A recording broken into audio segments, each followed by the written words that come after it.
It's been an award-winning season for the Stammberger family, originally from P.E.I. Anna Pendergast Stammberger was named Atlantic University's Coach of the Year for women's basketball, the head coach at Dalhousie, where her daughter Tessa is a fourth-year player. Tessa was also named the second All-Star team this season in the AUS.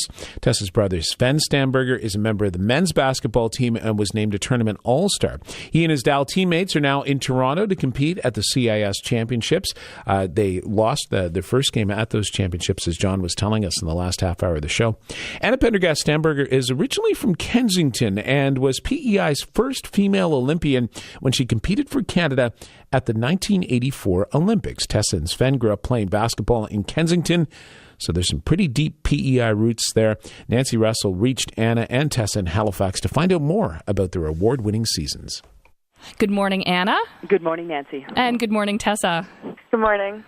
Anna, congratulations, first of all, on being named the Atlantic University Coach of the Year. Thank you. What do you enjoy most about coaching athletes at this level, the university level?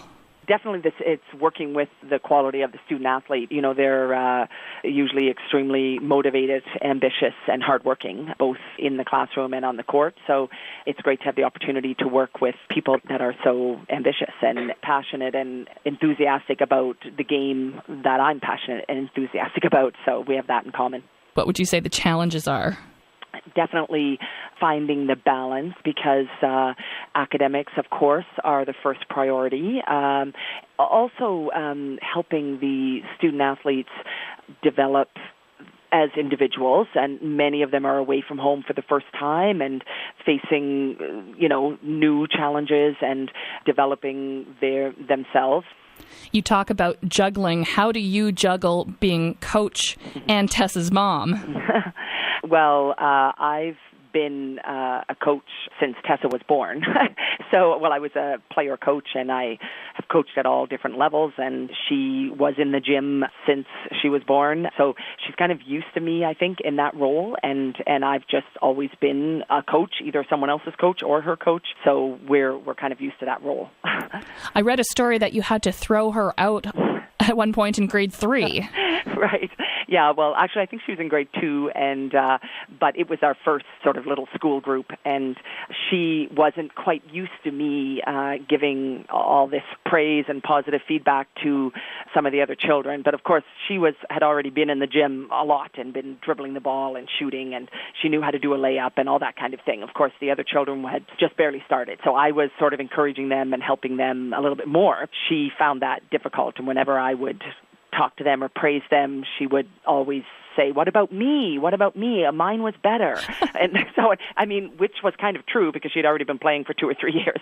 But finally then I just said, okay, you have to be quiet or you have to leave the gym. But she wasn't quiet, so then I made her leave the gym, and then she was looking in the window of the gym, so then I sent her home. Also in that first, we had a little, it wasn't a league, it was just a little after-school group. Then we had at the end of the school year, we had a little friendship game against another school of the same age, grade 1 and 2 or 3 or something. And her and her brother, of course, were playing on their school team, and he was grade 1, and they understood more about the game because they had watched Olympians play and European champions and so on, like when I was playing in first division in Germany, and they wanted to organize the warm-up. They knew the warm-up was very important because they had seen a lot of warm-ups and they knew how to do it and so on. But then they started fighting about who was going to lead the warm-up, who was going to be the first one to lead the layup, do that kind of thing. So I had to put them on the bench because they were fighting. So I put them on the bench and I said, now you sit there and you're not going to get to warm up at all, and you're not going to start. So they knew enough to know that was a big deal. And after that, after those 2 incidents, didn't really have any problems after that. Tessa, do you remember any of this? Not really. I don't remember the situation specifically, but I have heard the stories many times. Well, what is it like for you, Tessa, having your mom as a coach at this level, at the university level? This isn't grade 2 anymore. I'm used to it by now, and I'd had her for provincial team coaches before, and when I played basketball in junior high and high school in P.E.I., she was my coach then too. So I'm definitely used to her in that role. It's a little bit more challenging at the university level because it's just so much more basketball, so many more practices, and so much more time.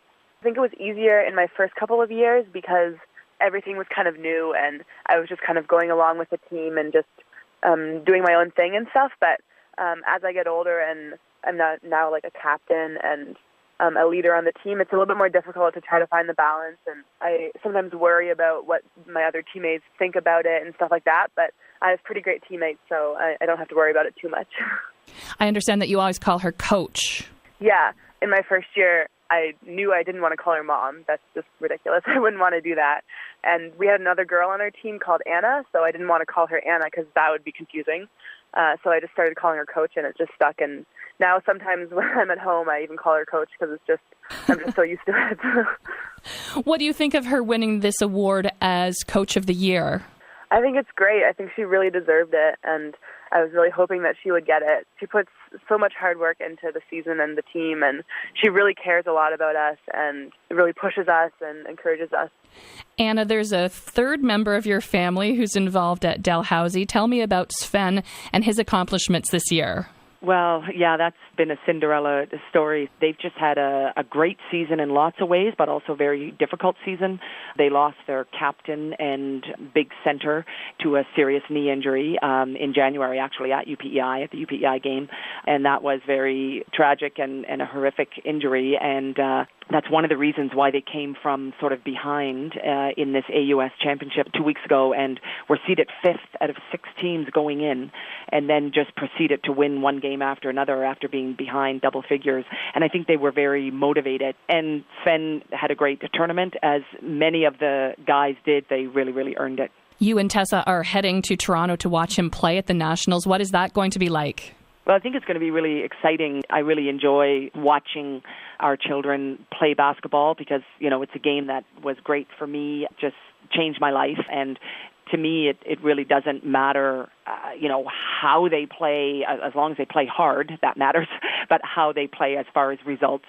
I just really love the fact that they're involved in a team sport and playing it at a pretty high level and working really hard at it. So I love to watch the kids play, and it's something that I don't get to do with Tessa. I enjoy coaching her because she's a good player and she works hard, but I don't get to watch her play as a parent, and I really enjoy that with Sven. I get to be the parent there and get to watch him play. Well, good luck to Sven at the Nationals, and thank you both for joining me. Thank you. Thanks, Nancy. Anna Pendergast Stammberger is the head coach of the women's basketball team at Dalhousie University in Halifax. Her daughter, Tessa, fourth-year player on the team. Sven Stammberger, a member of the men's basketball team. Anna and Tessa are in Toronto to watch Sven and the rest of the Dal Tigers competing at the CIS Championships this weekend. And the Stammbergers do still spend plenty of time here in P.E.I. They have, of course, a family cottage out in the Darnley area.